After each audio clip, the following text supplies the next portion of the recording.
నమస్తే, welcome to Telugu రాజ్యం. నేను మీ వెంకట గణవరపు. ప్రస్తుతం స్టూడియోలో ఉన్నారు ప్రముఖ రాజకీయ సినీ విశ్లేషకులు భరద్వాజ గారు. భరద్వాజ గారు నమస్తే. నమస్తే అండి. సూపర్ 6 సూపర్ హిట్ అనంతపురంలో జరిగింది బహిరంగ సభ. దాదాపు 15 నెలల కాలం జరిగిన తర్వాత ప్రభుత్వం ఏర్పడి మొదటి సభగా అభివర్ణించారు. దాని మీద ఒక రివ్యూ చేసుకున్నారు. ఆ సభ మీద మాట్లాడినప్పుడు ముఖ్యమంత్రి నారా చంద్రబాబు నాయుడు రప్ప అంటే ఊరుకోవటానికి ఇక్కడ ఉంది సిబిఎన్, ఎవరైనా పిచ్చి పిచ్చి వేషాలు వేస్తే తాట తీస్తా అనే మాట, అంటే ఒక మాస్ వార్నింగ్ అయితే ఇచ్చారు. ఎట్లా చూడొచ్చు, మీరు ఏం చెప్తారు? అంటే ఆయన తాట తీయటము రప్పకు తక్కువేం కాదు. అది ఈ రప్ప అనేటువంటిది ఒక సినిమా డైలాగ్ని అడాప్ట్ చేసుకుని ఎవరో ఇద్దరు ముగ్గురు మాట్లాడారు. అది ఎవరో ప్రస్తావిస్తే మాజీ ముఖ్యమంత్రి జగన్ కూడా దాన్ని ఏమిటది అని విని మాట్లాడాడు, కోట్ చేసినట్టుగా. అయితే ఇప్పుడు చంద్రబాబు నాయుడు గారు తాట తీస్తా అనటము దానికి తక్కువ స్థాయి పదమేం కాదు. అంటే మీ అడంజేయి తీస్తే నా పొరచేయి పెడతాను అని చెప్పి పాత రోజుల్లో సామెత ఉంది. అట్లా మాట్లాడుతున్నాడు ఆయన. ఇది సరైన విధానం కాదు. అంటే ఆల్టర్నేటివ్ చూపించడం కాదు. అంటే నువ్వు ఒకళ్ళని తప్పు అన్నప్పుడు రైట్ ఏమిటో నీ ప్రాక్టీస్ నుంచి నువ్వు చెప్పాలి. రైట్ ఏమిటో చెప్పే ప్రాక్టీస్లో నువ్వు లేవు అని చెప్పడమే ఈ తాట తీస్తాననే డైలాగ్. అంటే ఇక్కడ ఉన్నది సిబిఎన్ అనటంలో కూడా అదే. అంటే మేం చేస్తే మాత్రమే సంసారం అని చెప్పడం. నేను చేసింది మాత్రమే సంసారం అంటే ఊళ్ళో వాళ్ళు చేసేది ఏమిటో చెప్తున్నాడు ఆయన. లేదా కార్యకర్తలను ఉత్తేజపరచడానికి మాస్ లాంగ్వేజ్ వాడారనుకోవచ్చా? కార్యకర్తలను ఉత్తేజపరచటమో మరొకటో ఏం చేయాలనుకున్నా మీరు కావాలంటే మీ ఇండోర్ మీటింగ్స్లో మాట్లాడుకోండి, మీ గదుల్లో మాట్లాడుకోండి, మీ గదిలోకి పిలిచి మాట్లాడుకోండి. అంతే తప్ప మీరు ఒక పబ్లిక్ ప్రోగ్రాం పెట్టి కెమెరాలన్నీ అలో చేసే లోపలికి ప్రపంచంతో మాట్లాడుతున్నారు మీరు. మీ కార్యకర్తల మీదుగా, మీ పార్టీ మీదుగా ప్రపంచంతో అనుసంధానమై మాట్లాడుతున్నప్పుడు మీరు నాలుక చేత్తో పట్టుకుని మాట్లాడాల్సిన అవసరం, ఆ రెస్పాన్సిబిలిటీ ఉంటుంది మీకు. అది కోల్పోయి ఆయన ఎవరో లైన్ దాటాడు అని చెబుతూ మీరు లైన్ దాటి మాట్లాడటం ఎలా ఉంటుందంటే, వెంకటకి ఒక కుమారుడు తల్లితో మాట్లాడుతూ ఇలా అన్నాడట. అంటే ఆ తల్లిని తిడతావేమిటి అని చెప్పి తల్లి మీద ఉన్నటువంటి ఒక బూతుని తమ్ముడి మీద వాడాడట. వాడితే ఆ తమ్ముడు తల్లి మీద గొడవ పడుతున్నాడు. ఆవిడొచ్చి పెద్ద కుమారుడు కాళ్ళ మీద పడిపోయేది, బాబు ఇలాంటి మాటలు మాట్లాడకు దయచేసి. ఆ పరిస్థితి కల్పిస్తున్నాడు చంద్రబాబు నాయుడు ఒక రకంగా. అందుకని అంటే కరెక్షన్, ఆల్టర్నేటివ్ నువ్వేమిటి అనేది చూపించు, అంతవరకే. విమర్శ అంటే ఇది ఎలా తయారైందంటే పరిస్థితి, మీ రోజుల్లో మీరు చేసింది ఏమిటి అని. ఇప్పుడు ఎవరైనా ఒక ఇష్యూని రైజ్ చేస్తారు అసెంబ్లీలో, ఈ రోజున నిన్న జరిగిన సంఘటనలో ప్రభుత్వ వైఫల్యం ఉంది అని ఒక ప్రతిపక్ష సభ్యుడు రైజ్ చేస్తాడు ఒక ఇష్యూ. రైజ్ చేసినప్పుడు మీరు అధికారంలో ఉండగా చేసింది ఏమిటి అని కూర్చుంటాడు అవతల మంత్రి గారు. అది కాదు కదా సమాధానం. వారు అధికారంలో ఉండగా ఏం చేశారు అనే దాంతో నీకు ప్రమేయం ఏమిటి? అతను ఆ పార్టీకి చెందినటువంటి సభ్యుడిగా నువ్వు ఎందుకు చూస్తున్నావు? ఒక ప్రశ్న నీ ముందుకు వచ్చింది, అంతవరకే చూడాల్సిన సభ్యుడిగా చూడాలి. సభలో ఒక సభ్యుడు ఒక విషయం ప్రస్తావించాడు, ఆ విషయం గురించి నీ క్లారిఫికేషన్ ఏంటో నువ్వు చెప్పు. నువ్వు అధికారంలో ఉండగా చేసింది ఏమిటి? ఇంతకంటే గొప్పగా ఏమైనా చేసావా అంటే ఇంతకంటే గొప్పగా చేస్తావని కదా నిన్ను తీసుకుంది. నువ్వు కూడా ఇదే చేసావనే చెప్తున్నాడు అతను. చెప్పినప్పుడు నువ్వు దాన్ని యాక్సెప్ట్ అయినా చేయాలి, లేకపోతే మేము ఇంతకంటే బెటర్గా చేస్తామండి అని వినయంగా చెప్పాలి. ఈ రెండూ చేయకుండా ప్రశ్నకి ప్రశ్న సమాధానంగా అనుసంధానించి పడుకుంటున్నారు అక్కడ.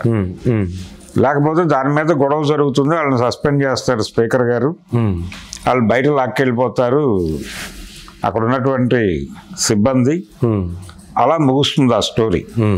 అంతే తప్ప ఎక్కడ ఎవరు కూడా రెస్పాన్సిబుల్గా, అంటే ప్రజలకి జవాబుదారీతరంగా వ్యవహరించకపోవడం వలన వస్తున్న ఇబ్బందులు. చంద్రబాబు నాయుడు గారు ఆ సూపర్ 6 అనేటువంటి సభ ఇప్పుడు జరుగుతోంది అని కదా మొదట సంజాయిషి చెప్పాలి కదా ఆయన ప్రపంచానికి. సూపర్ 6 సభ ఎప్పుడు పెట్టారు వాళ్ళు? గెలిచిన తర్వాత ఎన్ని నెలల తర్వాత పెట్టారు? 15 నెలలు దాటింది. 15 నెలలు దాటింది. 15 నెలలు అంటే దాదాపుగా నీ పరిపాలనా కాలంలో 15 నెలలు ఖర్చు అయిపోయిన తర్వాత నేను ఎన్నికలలో ఇచ్చినటువంటి హామీలని నిలబెట్టుకోవడంలో సక్సెస్ అయ్యారని నువ్వు ఒక విజయోత్సవం జరిపావు. ఇవన్నీ కూడా నువ్వు నీ సూపర్ 6 అనేది అంటే చాలా సందర్భాల్లో ఏం జరుగుతుందంటే మేనిఫెస్టో ఇంప్లిమెంటేషన్ గురించిన సభ పెట్టుకోవాల్సిన సందర్భం అది. కానీ నువ్వు ఎన్నికల్లో సూపర్ 6 అని చాలా వేగంగా మేము అధికారంలోకి రాగానే చేసే పనులని చెప్పావు. నువ్వు అధికారంలోకి రాగానే చేస్తానని చెప్పిన పనులు చేయడానికి 15 నెలలు పట్టింది అనే దానికి ముందు సంజయ్ చెప్పుకోవాలిగా నువ్వు ప్రపంచానికి. ఆయన ఇప్పుడు ఆ ఫ్రీ బస్ గొడవ గురించి, ఆ ఫ్రీ బస్ గురించి ఇన్ని నెలలు ఎందుకు టైం తీసుకోవాల్సి వచ్చింది? నీ పక్క రాష్ట్రంలో గెలవగానే ఇంప్లిమెంటేషన్లోకి వచ్చింది కాదు. అది చూసి ఆ రెస్పాన్స్ చూసి కదా నువ్వు రియాక్ట్ అయి పెట్టింది. అక్కడ పెట్టిన తర్వాత అది ఇమ్మీడియట్గా అమలు చేయలేకపోవడానికి జరిగిన ఇబ్బందులు ఏమిటో నువ్వు ఆ సభలో చెప్పాలిగా. ఆ ప్రస్తావన లేదుగా, ఎక్కడ ఎవరి ప్రసంగంలోనూ లేదు. అసలు ఇంతకాలానికైనా మేము చేశాము, ఇది మాత్రమే అభినందించండి అని మాట్లాడటానికి మీకు రైట్ ఎక్కడ ఉంది? మిమ్మల్ని ఎవరు అడగలేదుగా ఇవన్నీ చేయమని. మీరు చేస్తామన్నారు, స్వయం ప్రతిపాదనలో మీరు చేస్తామన్నారు, మిమ్మల్ని ఎవరు అభ్యర్థించలేదు, మీ ఇంటికి వచ్చి కోరలేదు ఎవరు. మేము ఇవి చేస్తాము అని చెప్పారు. అవి చేయటానికి ఇంత టైం ఎందుకు పట్టిందో సంజయ్ చెప్పుకుని ఆ తర్వాత సభ మొదలవ్వాలి. అది లేకుండా అది మానేసి అంటే ప్రజల పట్ల ఆ వినయము లేదు మీకు. మేం చెప్పింది మేం చేసినప్పుడు అనుభవించి ఆనందించండి అని తన్ని తాను ఒక దైవాంశ సంభూతుడిగా భావించమని ప్రపంచానికి చెప్పడం. అది ఆయన బిహేవియర్ అంతా అదే నడిచింది అనంతపురం వేదిక మీద. ఆయన మాత్రమే కాదు, ఆయన కుమారుడు కూడా అదే పద్ధతిలో నడిచాడు. అంటే వాళ్ళిద్దరికి ఏమాత్రం తగ్గినా తన స్ట్రేచర్కి ఇబ్బంది అని పవన్ కళ్యాణ్ గారు కూడా అలాగే వ్యవహరించాడు. అంచేత ఎవరూ తగ్గలేదు. అంటే ఈయన రప్ప అన్నాడు కానీ వారు తగ్గేదేలే అనే పద్ధతిలోనే వెళ్ళారు. అంటే ఏం చేసినా మా ఇష్టం అన్నట్టు, ఏం చేస్తే అది ఘనకార్యం అని పాత సినిమాల్లో డైలాగ్ ఒకటి ఉంది. ఆ ఏం చేస్తే అది ఘనకార్యం అన్నట్టుగానే బిహేవ్ చేశారు. ఏ ఇష్యూకి క్లారిఫికేషన్స్ లేవు. కొన్ని వాగ్దానాలకి పరిమితులు ఉన్నాయి. ఆ పరిమితుల ప్రస్తావన కూడా జరగకుండా జరిగినాయి చెప్పాలి అక్కడ ఎందుకు చేయాల్సి వచ్చింది అనేది చెప్పాలి కదా. ఇప్పుడు అదే చూసుకుంటే ఆ ఫ్రీ బస్ గొడవే అది పల్లె వెలుగుల్లోనే అలౌ చేస్తున్నారు, ఒక తరహా బస్సుల్లో అలౌ చేయట్లేదు అనే ఒక గొడవ జరుగుతోంది అక్కడ. నిజానికి దీనికంటే ముందు వాళ్ళు ఒక ప్రతిపాదన డిజైన్ చేసుకున్నారు, జిల్లాకి కుదిద్దామా అనే ఆలోచన కూడా జరిగింది.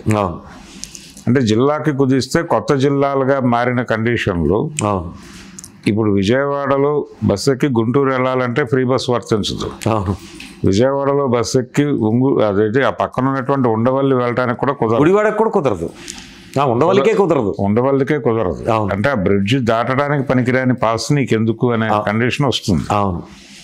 ఇది ఈ విమర్శ బయటకు వచ్చిన తర్వాత వాళ్ళు దాన్ని కనీసం పల్లె వెలుగులకు పరిమితం చేశారు అని అనుకోవాలి. అయితే దీనిలో ఉన్నటువంటి అంటే ఫైనాన్షియల్గా ఉన్నటువంటి బర్డెన్ కావచ్చు, ఏదైనా మీరు చెప్పాలి. అలాగే చాలా ఇంతకుముందు అమలైనటువంటి అనేక పథకాలు అమలు జరగటం లేదు, దానికి సంబంధించిన విమర్శ వచ్చినప్పుడు మేము పెట్టినటువంటి ఆల్టర్నేటివ్ ఇది అని చెప్పుకున్నాడు ఆయన చంద్రబాబు గారు. దాని తాలూకా ఎందుకు ఇలా జరిగింది అనే దాని మీద క్లారిఫికేషన్స్ లేవు. ఇలా దేనికి ఆయన సరైనటువంటి సమాధానాలు చెప్పలేదు. అలాగే రాజధానికి సంబంధించి ఒక విమర్శ నడుస్తోంది అక్కడ ఆల్రెడీ. అంటే విమర్శ అంటే ఈ 40,000 ఎకరాలు రీపుల్లింగ్ అన్నాడు ఆయన. దీనికి సంబంధించి జనాలు సంసిద్ధంగా లేరు అనేది గ్రౌండ్ రియాలిటీ. గతంలో లాగా ఆవేశపడటం లేదు. ఈ ఆవేశం ఎందుకు పడటం లేదు అనే ప్రశ్నకి ఎక్కడా సమాధానాలు లేవు. పైగా నారాయణ గారు ఒక మాట అన్నాడు, ఇస్తే గౌరవప్రదంగా ఉంటుంది, ఇవ్వకపోతే తీసుకుంటామన్న పద్ధతిలో మాట్లాడాడు. ఎక్విజిషన్కి వెళ్తామని అన్నాడు ఆ మాట. ఎక్విజిషన్ మాట వాడాల్సి వచ్చింది అనే దానికి క్లారిఫికేషన్ ఇవ్వాలిగా నీ సభలో ఇవ్వాలి. ఒకవేళ ల్యాండ్ ఎక్విజిషన్ చేయాల్సి వచ్చినా ల్యాండ్ ఎక్విజిషన్కి కావాల్సిన అక్కడున్న పరిస్థితులు చెప్పాలి. ల్యాండ్ ఎక్విజిషన్ చేస్తే 2013 ల్యాండ్ ఎక్విజిషన్ చట్టం ప్రకారం చేయాలి. ఆ పరిస్థితులు ఉన్నాయా? ఇప్పుడు ఆ అక్విజిషన్కి సంబంధించినటువంటి యాక్ట్లో కూడా కరెక్షన్ మెకానిజంలో వెళ్తోంది సెంట్రల్ గవర్నమెంటే. కరెక్షన్ చేశారా? ఆ ప్రక్రియ నడుస్తుంది. అంటే ఇప్పుడు మొత్తం భూమి అంతా ప్రభుత్వానికి సంబంధించింది, సొంత ఆస్తులు లేవు ఎవరికి. ప్రభుత్వ అవసరాల మేరకు ఎవరైనా సరే భూమి ప్రభుత్వం అడిగినప్పుడు ఖచ్చితంగా ప్రభుత్వం ఏదైతే విధానం పెడుతుందో ఆ విధానానికి లోబడి, అంటే గతం నుంచి ఉంది కదా, గతం నుంచి ల్యాండ్ ఇప్పుడు రిజిస్ట్రేషన్ యాక్ట్లో మీరు అఫిడవిట్ ఇవ్వాలి అడిగి. ఆ అఫిడవిట్ ఇస్తేనే మీకు ప్లాన్ అప్రూవల్ అవుతుంది. అవును. అయితే ఈ నిబంధన తీసుకొచ్చింది కూడా చంద్రబాబు నాయుడు గారి ప్రభుత్వంలోనే. ఆయన 95లో ముఖ్యమంత్రి అయిన తర్వాత వచ్చిన జీవో అది. అయితే దానికి పరిమితులు ఉన్నాయి. పరిమితులు అంటే సెట్ బ్యాక్స్కి సంబంధించిన పరిమితులు. అంతకుముందు కూడా అంటే ఒక వాక్యం ఉండేది తప్ప ఇలా నిబంధనగా లేదు. అది నిబంధనగా మార్చి నిబంధనగా మార్చారు. అది అయిపోయింది. అది అమలు జరుగుతోంది. అయితే ఇప్పుడు ఆ గొడవ కాదు. అంటే ప్రభుత్వాలన్నీ కూడా విపరీతమైనటువంటి ల్యాండ్ బ్యాంకులు కోరుకుంటున్నాయి. సెంట్రల్ గవర్నమెంట్ కావచ్చు, ఎవరైనా. ఇప్పుడు వక్ఫ్ భూముల మీద ఎందుకు కేంద్ర ప్రభుత్వం ఆ మాట మాట్లాడింది అంటే ల్యాండ్ బ్యాంక్ పెంచుకోవడం కోసమే.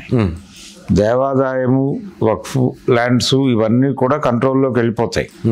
స్ట్రైట్ గవర్నమెంట్ కంట్రోల్లోకి వెళ్ళిపోతాయి ఎక్కడికక్కడ.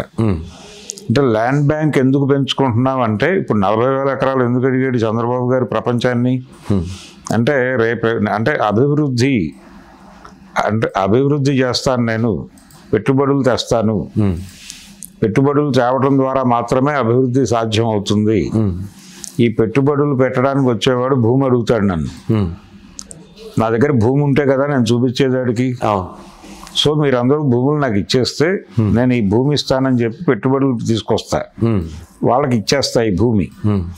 నేను వాళ్ళకి భూమి ఇవ్వటం వల్ల వాళ్ళు నా అకౌంట్లో డబ్బులు వేస్తారు, మీ నోట్లో మట్టి కొడతారు. ఇది ఆయన చెప్తున్నారు. కానీ న్యాయస్థానం టు దేవస్థానం ఈ ప్రక్రియ అంతా చూసిన తర్వాత 40,000 ఎకరాలు రీపూలింగ్కి పబ్లిక్ మన రైల్వే స్టేషన్ కూడా చూసాం. అక్కడ అమరావతి రైల్వే స్టేషన్ నిర్మాణానికి ఆయన దాదాపు ఎక్కడ ప్రపంచంలో ఏ రైల్వే స్టేషన్కి అడగనంత స్థలం అడిగాడు చంద్రబాబు నాయుడు గారు.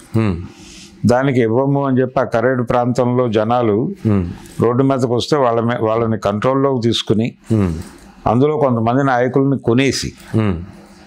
కొనేసి ఇక్కడ జరుగుతున్న ప్రచారం అంతా దుష్ప్రచారం. మొదటి రోజు జనాలు రోడ్డు మీదకి వస్తే వెళ్ళి మాట్లాడారు.